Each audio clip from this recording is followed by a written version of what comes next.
구슬하는 이유는 이제 2020년도 경자년을 접어들 때 삼재에 예를 들어서 이제 건강을 치는 부분이 있잖아요. 그죠? 그런 부분이 될 때는 저희들이 막아줄 수가 있어요. 구슬로 풀어서 이제 대수대명이라는 게 있어요. 몸수에 치는 부분을 예를 들어서 이제 몸은 치게 돼 있어요. 분명히 치게 돼 있지만 이제 살짝 다치는 운은 살짝 얽힌다라든지 이런 부분으로 가듯이 신의 도움으로 수명을 이사나가는 부분이 있고 또 건강수를 걷어주는 경우가 있고요. 그리고 또 사업적으로 볼 때 이제 사주의 부분에서 구슬을 한다고 다 되지는 않아요. 하지만 이제 문을 열어준다고 보시면 돼요.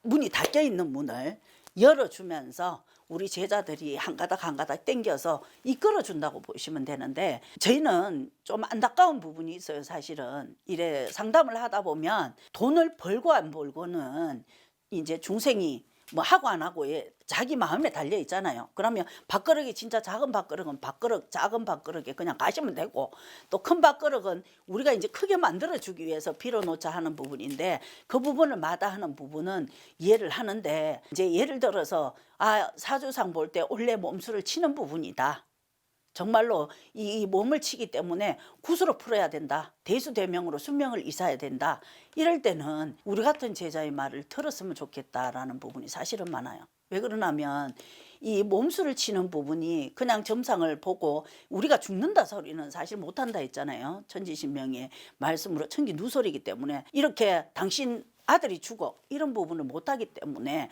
이제 대수대명으로 원래는 아들을 치는 부분이니까 이제 막아줘야 됩니다라고 할 때는 우리 무속행위를 하면서 이제 거기에 몸에 다가오는 애군을 걷어주는 역할이기 때문에 이제 이 무속행위를 하는 거죠.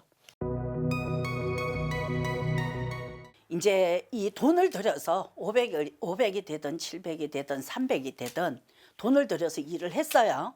했으면 바로 일이 풀리지는 사실은 않아요.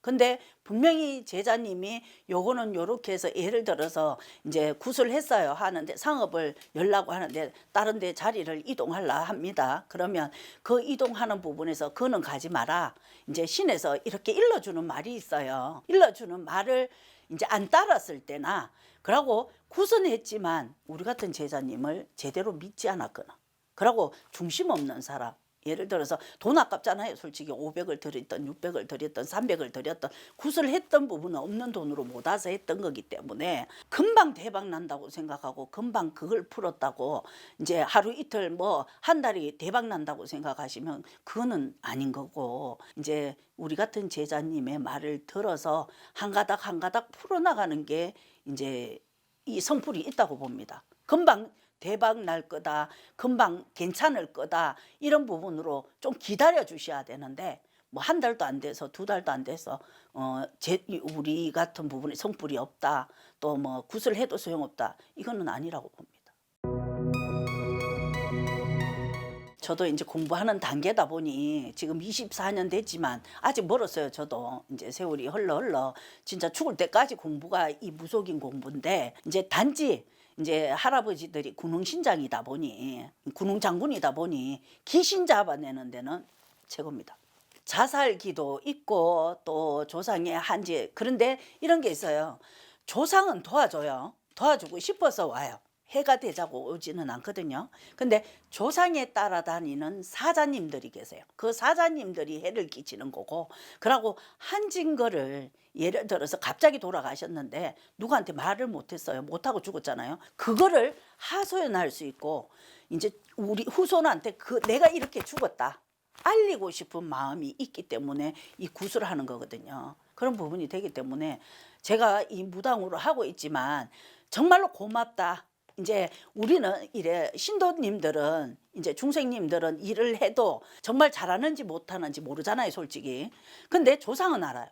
내가 정말로 정성을 들였구나, 내가 정말로 열심히 빌어줬구나, 이런 부분을 조상님들이 아시기 때문에 이제 조상님들이 아시고 나면 희한한 조화가 있어요. 그 다음에 이시집의 일을 했어요. 예를 들어서 이시집의 일을 하면 그 다음에 이시집의 일이 들어와요. 처음에는 그걸 저도 몰랐는데 이제 예를 들어서 염시 집에가 왔어요. 근데 염시가 흔하지 않잖아요. 그죠? 근데 그 집에 진짜 죽어가는 사람을 살렸어요. 구술하면서. 그 몸주에 허주가 있어서 허주를 저희는 눕혀놓고 잡아내거든요. 근데 몸에 직접 본인들이 말을 뱉어내요. 그런 부분을 하면서 몸이 깨어내졌다 소리 듣고 그 사람이 건강할 때, 건강으로 돌아갔을 때 그 조상에서 고맙다고 하고 나면 그 염시집에서 또 손님을 넣어주는 부분이 사실은 있거든요. 그런 부분이 될 때, 아, 잘했구나. 정말로 내가 이 무속인을 잘하고 있구나 생각이 들 때가 있습니다. 아, 처음에는 너무 어색했는데요. 하면 할수록 이제 우리가 했던 부분이나 이런 부분을 이야기하니까 너무 좋고, 솔직히 또 마지막에 이제 이 중생들한테 뭐 찾아오는 부분에 이야기를 했을 때 많은 사람들이 보고 날 찾아와 줬으면 좋겠다. 그러면서 이제 힘들었던 자들이나 스스로 해결을 못하거나 특히 또 제자로 가야 되나 말아야 되나 이런 갈등이 있는 사람들이나 이런 부분이 있는 사람을 이끌어 줄 수 있었으면 좋겠다는 부분이 되면서 잘했구나 생각이 좀 들었습니다. 네, 고생 많으셨습니다.